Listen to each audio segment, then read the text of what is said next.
Harry's Wife, part 104.49. I need to rethink my parenting style. Hello, I'm H.G. Tudor. We turn to the US Sun with an article by Sarah Grealish, which headlines with "Kick in the Rear." Harry's wife laughingly admits she needs to up her game in raising Archie and Lilibet with Prince Harry. Harry's wife has laughingly admitted she needs to up her game in raising Archie and Lilibet with Prince Harry. The Duchess of Sussex, 41, has said she needs to change parenting styles in the 9th and latest, albeit unfortunately not last, episode of her Archetypes podcrap. The episode, titled To Be or Not to Be, was released today and features chairwoman of Starbucks, Melody Hobson. In the podcast, Melody explains to Harry's wife how at the age of just 12 she had horrible teeth and went by herself to an orthodontist. She said the dentist, you need braces. He told me it was $2,500. I was 11 or 12. I said, well, we don't have that kind of money, and he gave me a payment plan. He gave me a little booklet, and I went home and I told my mum and explained the whole thing to her, and I went back and got braces. After listening to the story, Harry's wife said she was shocked at her confidence at such a young age, and joked that she needs to teach her own kids the same sort of self-sufficiency. What would that be? Go out, ponce off your father, then go and find some blokes to hang around with, leech their character traits, get them to pay for most things, get a sort of career, but then ultimately have no career at all, leveraging off the man that you married in his title whilst throwing pelters at his extended family and ignoring your own. Okay, that must be the self-sufficiency according to Harry's wife. The article continues. Harry's wife said, I have to rethink my parenting style, because if that's what yields you... What? Yields you? Okay. If that's what yields you, I suppose that this is another entry in the Harry's wife dictionary of words that she uses and repeatedly gets wrong, alongside archetypes, stereotypes, guttural, visceral, the meaning of equity. Yield, produce or provide, or give way to arguments. Or, of course, in the States, you yield at a junction to allow other people priority when they are driving. So I have to rethink my parenting style, because if that's what causes you to give way, no. If that's what produces you, that doesn't really fit either, does it? Okay, let's add that to the dictionary. I've really got to up my game with our kids being self-sufficient. What's so great about the orthodontist story specifically is that if you look at that training that you're getting by default at 12, 11 years old, however old you are, to know what you're asking for, what you need, and figuring out a way to get it, and it's working. It then repeats stuff from a previous podcrap, which really doesn't bear repeating because it's so utterly tedious, and nobody really wants to have to endure that for any longer than is entirely necessary. But this story is also picked up by page6.com, written by Leah Bitsky, who explains Harry's wife is rethinking the way she should parent her and Prince Harry's 2 kids, Archie and Lilibet, so they can be more self-sufficient. Well, perhaps you should start with yourself. The Duchess of Sussex came to the conclusion after chatting with Ariel Investments co-CEO Melody Hobson. Hobson, who grew up with very little money, shared a story about how she found an orthodontist and even got the doc to offer a payment plan, all on her own, when she was in 6th grade.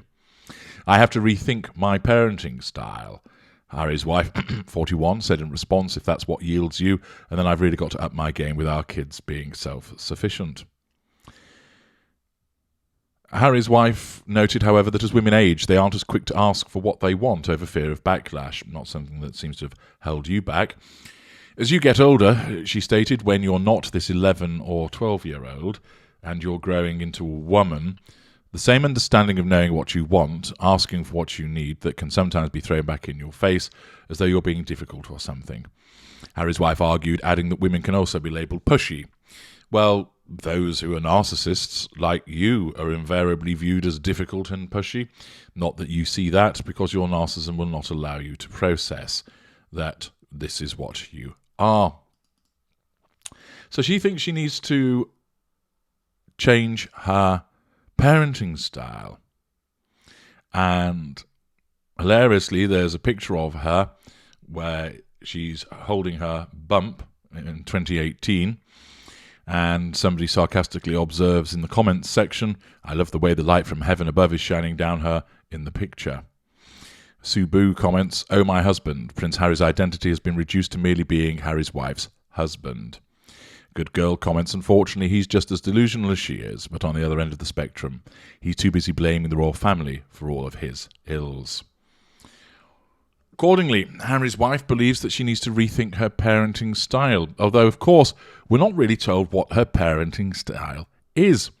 And that's quite interesting, because you would think that given that she determines that the story that Melody Hobson told denotes confidence at an early age, and Harry's wife, which is fair enough, wants her children to have self-sufficiency and exhibit confidence.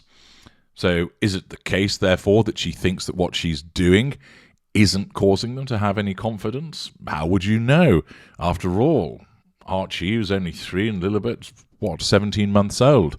How can you make a determination about their confidence levels? And, of course, what you would perhaps do, if you were Harry's wife in this circumstance, would be you would talk about the way that you already parent.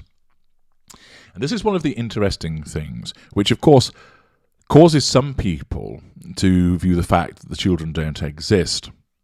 I see it more as she has very little to do with them, because as typical narcissist that she is, she just sees them as appliances that are brought out there to make her look good. And all of the spade work, all of the rolling up your sleeves and up to your elbows in shitty diapers, shitty nappies and all that type of stuff, falls to either Harry or the help.